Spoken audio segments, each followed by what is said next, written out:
La historia de Jane.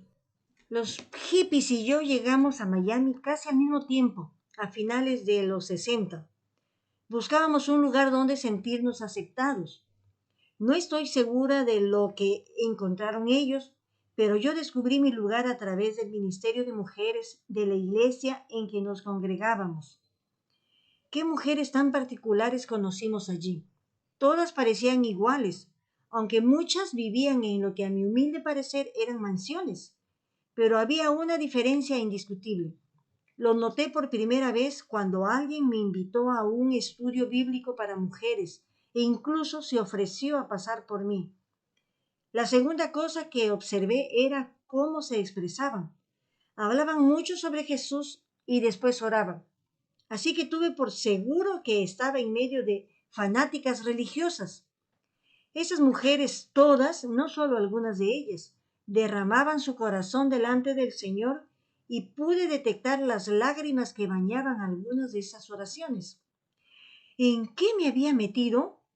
¿Podría levantarme e irme silenciosamente para no regresar nunca más a este grupo? Para colmo de todos mis males, escuché que mencionaban mi nombre. Una mujer totalmente desconocida estaba orando por mí en voz alta. En todos mis años de participar en reuniones de mujeres en diferentes iglesias, nadie había hecho semejante cosa jamás. Al principio no soportaba la vergüenza, pero después mi corazón sintió la calidez de esta expresión de amor y se fue descongelando. Estos fueron mis principios en el ministerio de mujer a mujer. Los resultados fueron bastante maravillosos. Mi vida cambió porque mi relación con Dios, que hasta entonces era tibia, se transformó en un compromiso total. Las oraciones por mi esposo inconverso, cosa que nunca antes había hecho, hicieron que él se convirtiera en una nueva criatura. Nuestras hijas crecieron espiritualmente y en menos de 2 años estábamos en el seminario dispuestas a embarcarnos en una aventura de fe que continuó hasta este día. Esto ocurrió hace ya 20 años. ¿Sigue teniendo vigencia en la actualidad el Ministerio de Capacitación entre Mujeres? No puedo responder sino con un rotundo sí y amén. Quizás hoy más que nunca. El mundo zarandea a las mujeres de un lado a otro con miles de voces de las que nos confunden y nos distraen. Hacen falta ministerios fuertes dirigidos por mujeres sabias entregadas a Dios para poner a otras mujeres en el punto de mira, para ofrecer soluciones bíblicas a las crisis de la vida y proveer de relaciones edificantes y afectuosas. El acercamiento a mujeres en el amor de Cristo es una fórmula insuperable que produce dividendos eternos. El mandato. Hemos establecido al menos 2 principios fundamentales para las mujeres de fe. Como primer punto, que Dios es nuestro punto de referencia para toda nuestra vida. El segundo es que hemos sido creadas para glorificar a Dios. Ahora estamos listas para explorar el mandato de Tito, al cual nos referimos en sí mismo en este capítulo, que dice así. Tito 2 del 3 al 4. Las ancianas asimismo sean reverentes en su porte, no calumniadoras, no esclavas del vino, maestras del bien, en que enseñan a las mujeres jóvenes a amar a sus maridos y a sus hijos. Este mandato se encuentra entre la exhortación a enseñar, lo que está de acuerdo con la sana doctrina, que está en el versículo 1, y una declaración de propósitos para que la palabra de Dios no sea desacreditada o blasfemada, que está en el versículo 5. La sana doctrina debe ser la base de las relaciones entre las mujeres mayores y las más jóvenes, cuyo objetivo debe ser honrar la verdad de Dios. Esa base y este propósito dan el mandato su impulso único.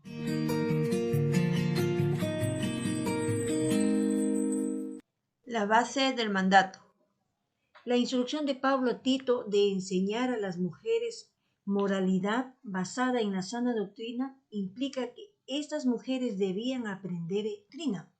Según el diccionario de la lengua española, doctrina es enseñanza que se da para instrucción de alguien, conjunto de ideas u opiniones religiosas, filosóficas, políticas, etc., sustentadas por una persona o un grupo. La sana doctrina califica el tipo de moralidad a la que Pablo se refiere en este mandamiento, la cual debe estar basada en quién es Dios y en lo que Él ha hecho por nosotros en Cristo, pues de lo contrario sería estrictamente subjetiva.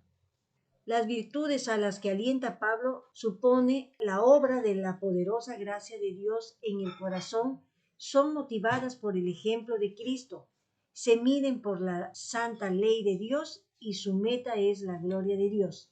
Aparentemente Pablo no esperaba que las mujeres en la iglesia de Creta cambiaran su conducta sin antes cambiar su mente, pues quería que pensaran cristianamente a fin de poder actuar de este mismo modo, y para ello la sana doctrina es esencial. Mi impresión de esto es que tiene en mente a mujeres inteligentes y perceptivas, capaces de entender conceptos doctrinales. Parece que no esperaba que estas mujeres tuvieran un acercamiento superfluo a la moralidad. La sana doctrina impediría que las mujeres mayores fueran llevadas donde quiera por todo viento de doctrina, por estratagema de hombres que para engañar emplean con astucia las artimañas del error. Eso dice en Efesios 4:14. Un sistema doctrinal bien definido nos protege de las falsas enseñanzas y también nos ayuda a mantener el equilibrio de la aplicación de la fe en la vida.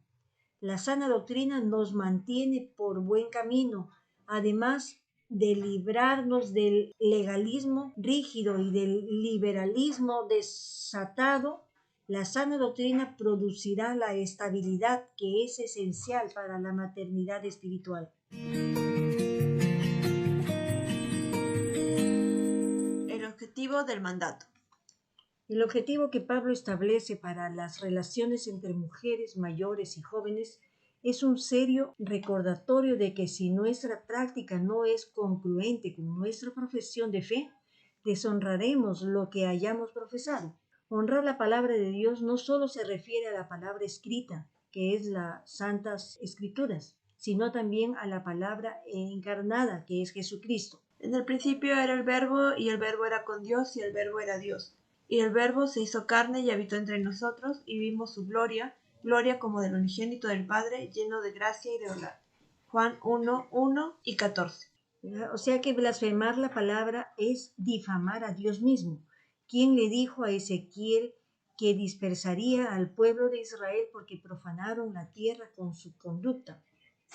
Y cuando llegaron a las naciones a donde fueron, profanaron mi santo nombre, diciéndose a ellos: estos son pueblo de Jehová, y de la tierra de él han salido. Pero he tenido dolor al ver mi santo nombre profanado por la casa de Israel entre las naciones a donde fueron. Ezequiel 36, 20 y 21. Como personas que tenemos el privilegio de ser llamadas cristianas, no debemos permitir que nuestro comportamiento, bien sea por hacer lo que la palabra prohíbe o por no hacer lo que la palabra ordena, profane el nombre al que respondemos. La palabra de Dios es honorable independientemente de nuestro comportamiento, pero Pablo parece estar diciendo que hay una correlación directa entre el honor que el mundo da a la palabra y la virtud que el mundo ve en las mujeres cristianas. Piénsalo, tu comportamiento puede determinar que otras personas honren o profanen la palabra de Dios. Esto es convincente. El contexto del mandato. Después de plantar una iglesia en la isla mediterránea de Creta, Pablo dejó a Tito allí para organizar e instruir a los nuevos cristianos. Tito enfrentó la oposición casi inmediata del enemigo de la iglesia, ya que no resulta sorpresiva que Satanás intente infectar la doctrina, el gobierno y la piedad de la iglesia. El apóstol escribió esta carta para dar autorización y guía a Tito, así como para instruirle en lo que debía enseñar y la manera de aplicarlo en distintos grupos dentro de la congregación. Pablo va al grano con su descripción de la situación de la iglesia y de sus habitantes. Porque hay aún muchos contumaces, habladores de vanidades y engañadores, mayormente los de la circuncisión, a los cuales es preciso tapar la boca, que trastornan casas enteras, enseñando por ganancia deshonesta lo que no conviene. Tito 1, 10 y 11. Este es el contexto en el que manda a Tito que instruya a las mujeres mayores para que éstas a su vez capaciten a las más jóvenes, a fin de que vivieran de tal manera que la palabra de Dios no fuera blasfemada. ¿No te parece que existe un alarmante paralelo entre la descripción de Pablo y la de nuestro mundo actual? Es interesante que entre todas las cosas que podría haber sugerido a las mujeres a fin de combatir la decadencia de su cultura, Pablo les pidiera que invirtieran sus energías en capacitar a las mujeres jóvenes para que vivieran cristianamente en su sociedad. La reputación de la palabra de Dios estaba en juego. El comportamiento de la mujer cristiana era un tema fundamental y la participación de las mujeres mayores en la formación tenía una importancia primordial. Esto intensifica la urgencia de este llamado a la mujer actual. Invierte en mujeres más jóvenes. A lo largo de la historia, la virtud de la mujer ha sido valorada. La Escritura enseña: Mujer virtuosa, ¿quién la hallará? Porque su estima sobrepasa largamente a la de las piedras preciosas. Proverbios 31, 10. John Adams, el segundo presidente de Estados Unidos, lo expresó de la siguiente manera: De todo lo que he leído de la historia y gobierno de la vida y costumbres humanas, he llegado a la conclusión de que los modales de las mujeres eran el barómetro más infalible para determinar el grado de moralidad y virtud de una nación. Tanto los judíos como los griegos, los romanos, los suizos y los holandeses perdieron su espíritu público y sus formas de gobierno republicanas cuando se perdieron la modestia y las virtudes domésticas de sus mujeres.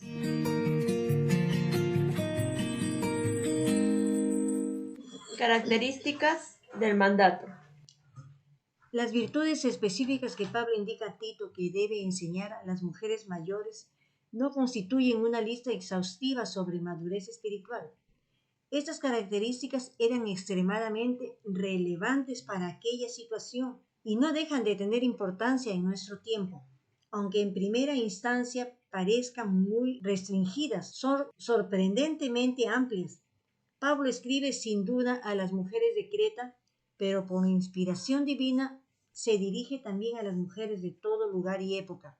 Estas características en particular no surgieron meramente de la mente de Pablo, sino que fueron divinamente inspiradas por nuestro Dios soberano. Son las virtudes que, según Dios, darían claridad y distinción a la vida de las mujeres cristianas ubicadas en un entorno impío, lo cual da un significado especial a estas 4 virtudes que nos vemos obligados a considerar. Reverentes en conducta. La reverencia implica honrar, respetar, amar y obedecer.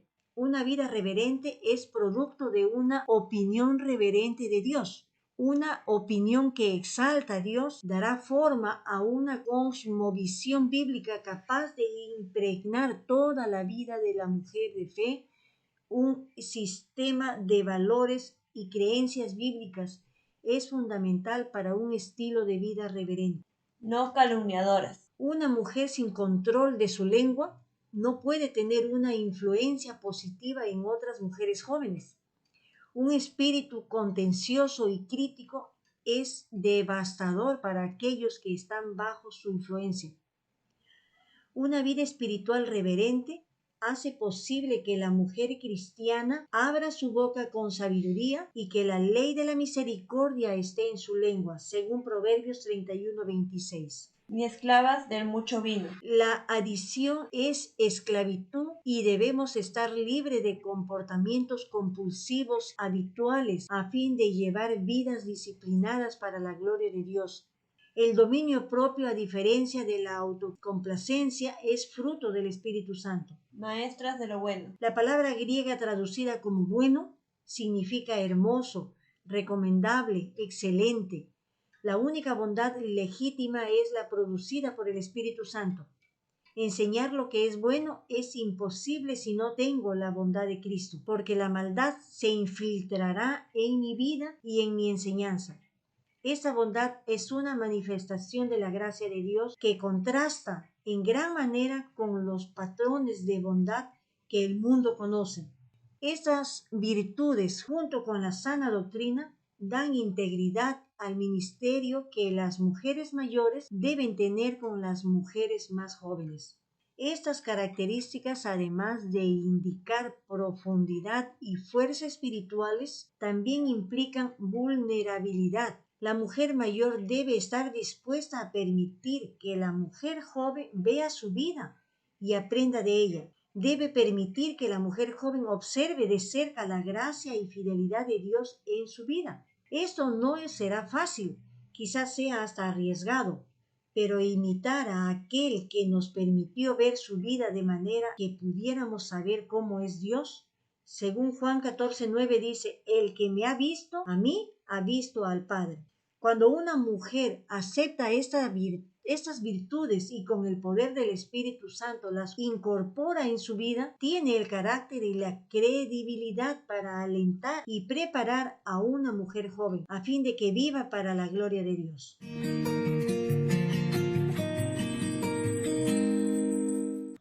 El mandamiento en sí mismo.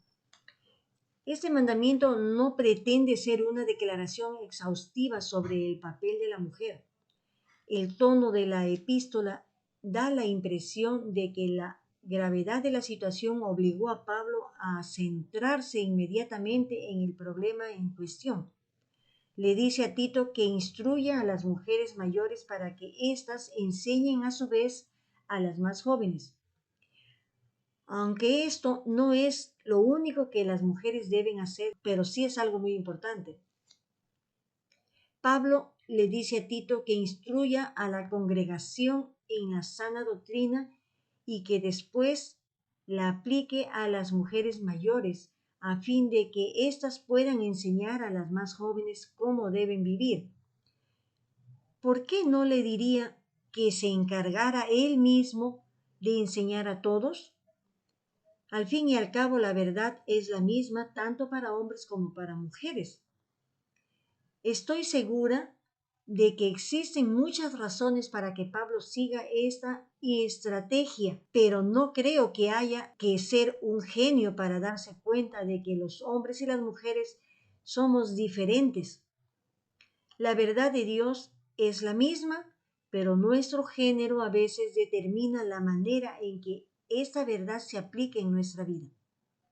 Ningún hombre entiende por experiencia propia qué se siente al ser esposa, tener un ciclo menstrual, dar a luz o pasar por la menopausia. Pablo era lo suficientemente inteligente para saber que las mujeres necesitamos que otras mujeres nos enseñen a aplicar la palabra de Dios en las áreas de nuestras vidas que son singularmente femeninas. En este mandamiento las mujeres mayores reciben el llamado supremo delegado de la feminidad bíblica, lo cual no es un ministerio sin importancia, sino una parte vital de la vida de la Iglesia que no debería pasarse por desapercibida. Sería fácil para algunas mujeres descalificarse a sí mismas diciendo, pero no tengo el don de la enseñanza. Disculpa, pero eso no va a funcionar. Un análisis más detallado de la palabra que se traduce como enseñar invalidará esa excusa. El concepto popular de mentoría y asesoría sugiere cierto grado de estructura y formalidad. Aunque la maternidad espiritual puede incluir ambos conceptos, es mucho más amplia la edificación para ser más compatible con lo que Pablo propone en el mandato de Tito. Una relación edificante puede ser tanto estructurada y continua como informal e infrecuente. Puede ser presencial o también a la distancia. puede implicar instrucción formal o ser simplemente una llamada semanal a una madre primeriza que necesita apoyo para adaptarse a la maternidad. Puede ser un estudio bíblico entre dos personas o bien un almuerzo semanal entre colegas para compartir ideas prácticas sobre cómo vivir la fe en el ámbito laboral. Independientemente de la forma que asuma la relación, el objetivo siempre será que la fe de la joven sea edificada y alentada por ésta. Sin importar el grado de participación y la manera en la que la relación se desarrolle, el mandato es claro. Las mujeres mayores deben alentar y preparar a las mujeres jóvenes a fin de que vivan para la gloria de Dios. A mí no me parece que esto sea opcional, porque Pablo no le dijo a Tito que enseñara solo a las mujeres que estuvieran interesadas en inscribirse en el curso. El mandato parece incluirlas a todas. Las mujeres mayores de la congregación tendrían que aprender a vivir de acuerdo con la sana doctrina a fin de poder enseñar a las más jóvenes sin excepciones.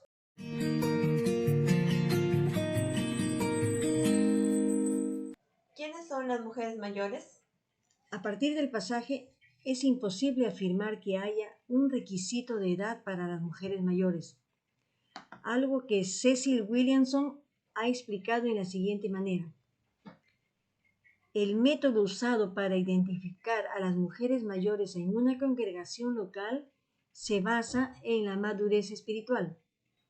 Aquellas que manifiesten las virtudes cristianas mencionadas en Tito, capítulo 2, verso 3, deberán ser consideradas como las mujeres maduras de la congregación local. El carácter de Cristo califica a la mujer para ser madre espiritual. No tiene nada que ver con dar a luz físicamente, sino más bien con el conocimiento de la sana doctrina que produce una vida de fe. La edad cronológica es un componente porque las experiencias vitales son un valioso recurso para dar capacitación y ánimo a mujeres más jóvenes. La edad cronológica da una perspectiva sobre las diferentes etapas de la vida a partir de la experiencia, pero eso sigue sin indicar una edad cronológica específica. De alguna forma, todas podemos ser tanto una mujer mayor como una mujer joven. Una mujer de 30 años con madurez espiritual puede tener una relación matermofilial espiritual con una mujer de 20 años, pues la de 30 años ha pasado por las experiencias que la más joven está enfrentando y tiene la perspectiva que solo se gana con el tiempo. La de 30 años puede ser a la vez la hija espiritual de una mujer de 50 años, mientras la de 20 años es la madre espiritual de un adolescente a la que le cuesta vivir para la gloria de Dios.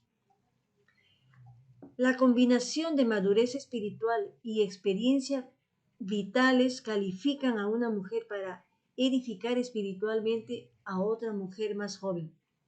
Aunque esta combinación puede darse con distintas edades, mi observación personal es que las mujeres más de 50 años tienen una perspectiva sobre la vida que solo es posible por haber experimentado diferentes etapas de la misma vida.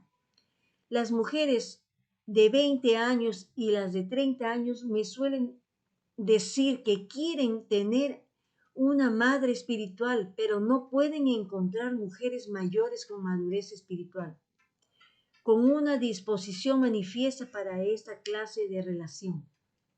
Algunas veces lo que pasa es que las mujeres mayores son nuevas cristianas y las jóvenes están siendo las madres espirituales. Este cambio de papeles es complejo, pero factible. Mi consejo para las mujeres más jóvenes en esta situación es que oren para que el Señor traiga mujeres mayores piadosas a su congregación. Mientras tanto, pueden ser edificadas espiritualmente de lejos mediante libros de autoras cristianas. Pensar en ti mismo como una mujer de sana doctrina y madurez espiritual podría parecerte presuntuoso. Tal vez sientas algo de alivio porque tu autovaloración a partir de estos requisitos te califica con toda claridad. No te menosprecies y no le robes al reino de Dios lo que tienes que ofrecer. Si eres una mujer cristiana que busca crecer en la fe y vivir en obediencia, entonces estás calificada para maternidad espiritual. Pero si no estás buscando crecer en fe y vivir en obediencia, entonces tienes un problema que enfrentar. Ni la sana doctrina significa que seas una experta en teología, ni la madurez espiritual supone que debas haber alcanzado la super santidad. Lo que sí se asume es que estás creciendo en el conocimiento de la palabra y en tu deseo de aplicarla a todas las áreas de tu vida. Hay mujeres en tu iglesia que te necesitan. Si pasearas por el hermoso vecindario de Brenda, nunca imaginarías en que algunas de esas casas haya una mujer con una vida destrozada. Si vieras a Brenda y a su familia sentados en la iglesia cada domingo, nunca pensarías que es una mujer maltratada. Sin embargo, Eva, que es una mujer mayor de la iglesia de Brenda, comenzó a sospechar algo. Eva vio cómo Brenda se iba apartando poco a poco.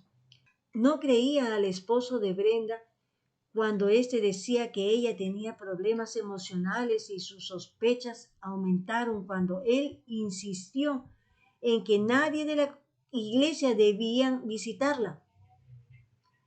Eva fue a la casa de Brenda, leyó la escritura y oró con esta mujer joven, hasta que finalmente ella admitió la verdad. Eva la acompañó para que hablara con el pastor y al final la situación acabó resolviéndose. El testimonio de Brenda es que sus amigas le habían preguntado, pero ella no había admitido la verdad, pues estaba demasiado avergonzada como para admitir que había aceptado lo inaceptable. No obstante, algo en el amor y la compasión de una mujer mayor la había hecho quebrantarse. Tan pronto como Eva puso su brazo alrededor de mí y oró, me sentí como una niña pequeña amada por su madre, y las lágrimas y las palabras comenzaron a fluir, dijo Brenda. Ni teólogas expertas ni supersantas, el Señor solo necesita mujeres dispuestas a obedecer el mandato de la maternidad espiritual.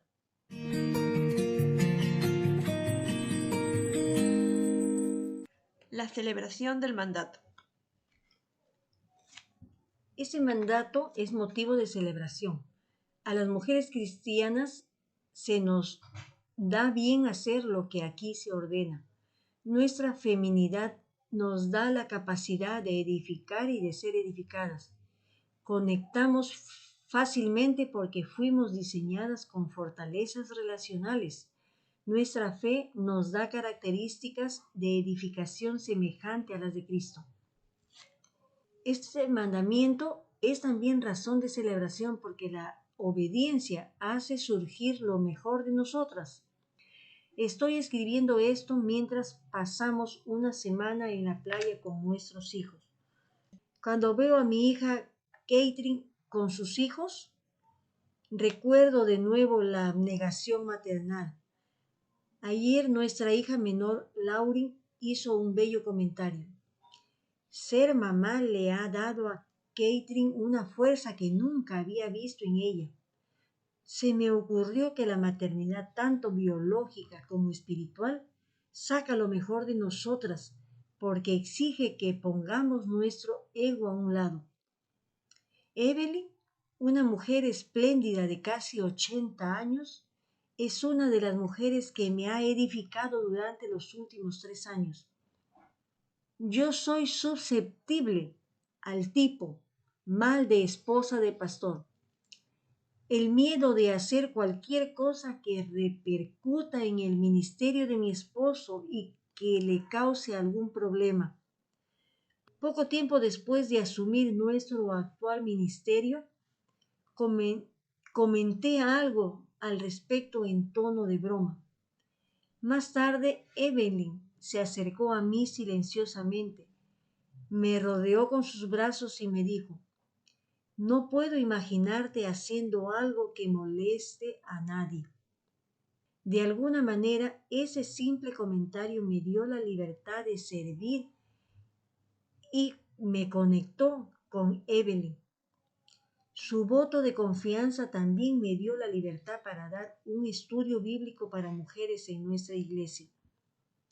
Siempre que estoy cerca de Evelyn, aprendo de ella y siento el estímulo de su fe.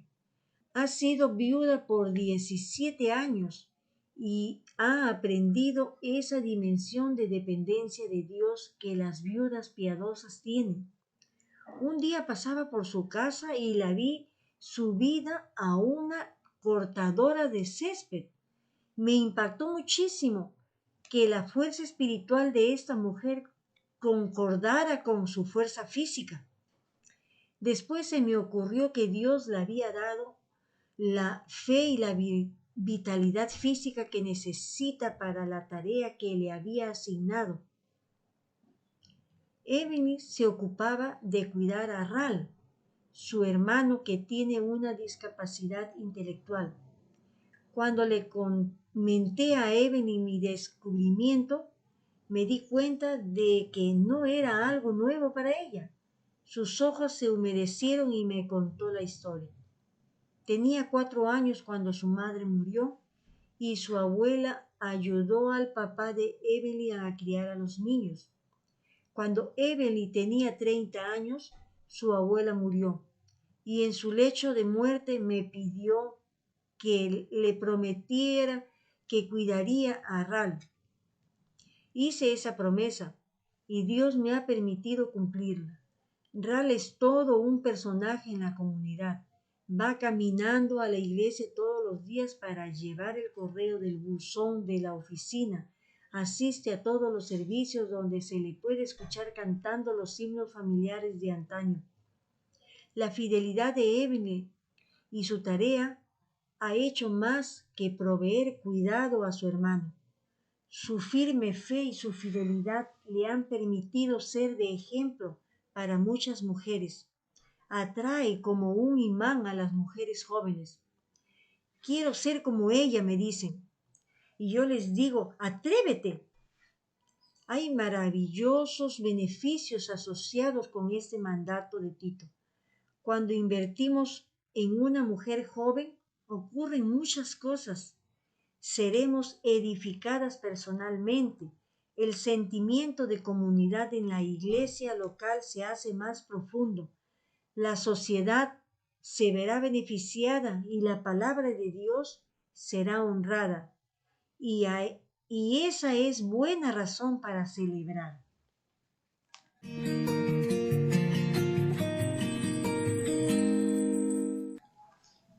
Reto de maternidad espiritual. Comienza con oración. Primero, medita en Proverbios 31:30. Reflexiona en las virtudes mencionadas en el mandamiento de Tito y pídele a Dios que te muestre las implicaciones de cada una de ellas para tu vida. Continúa y busca a una mujer madura que demuestre estas virtudes y dale las gracias por el ejemplo que te da. Pídele que ore por ti y contigo mientras examinas tu vida a la luz de estas características.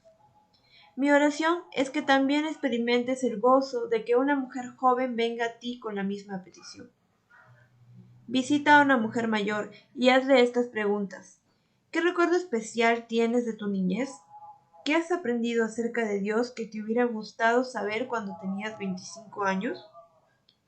Si eres una mujer joven casada, visita a una viuda o invítala a tu casa y pídele que comparta contigo recuerdos de su esposo. Quizás tenga fotos de su boda para mostrarte. Pídele que te cuente algo que a ella le hubiera gustado saber cuando se acababa de casar.